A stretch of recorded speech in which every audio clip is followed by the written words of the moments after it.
Episode 7। Aryan की नई शक्तियाँ।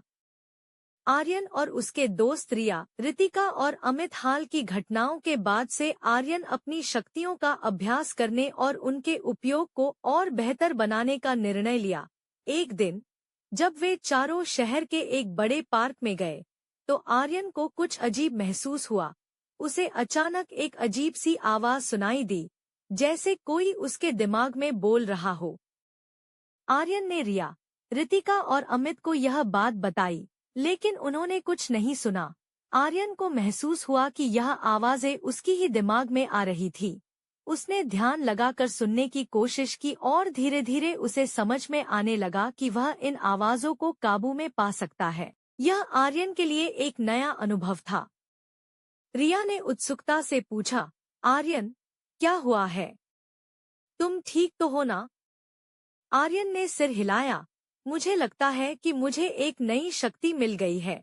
मैं लोगों के विचारों को सुन सकता हूँ और उनसे बिना बोले ही बातें कर सकता हूँ। यह एक टेलीपैथिक शक्ति है, अमित ने हंसते हुए कहा। तो अब तुम हमारे दिमाग को पढ़ सकते हो?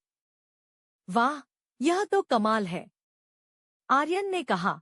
हाँ, लेकिन हमें इसे समझना और काबू करना सीखना होगा। इसे सही तरीके से उपयोग करना बहुत जरूरी है। उन्होंने तय किया कि वे इस नई शक्ति का उपयोग अच्छे के लिए करेंगे और इसे नियंत्रित करने के लिए अभ्यास करेंगे। अगले कुछ दिनों में आर्यन ने अपनी टेलीपैथिक शक्तियों का उपयोग करके रिया, रितिका और अमित के साथ संवाद करना शुरू किया। वह धीरे धीरे इसे समझने और नियंत्रित करने में माहिर हो रहा था। एक दिन जब वे चारों शहर के एक व्यस्त बाजार में घूम रहे थे, आर्यन ने अचानक आवाज सुनी।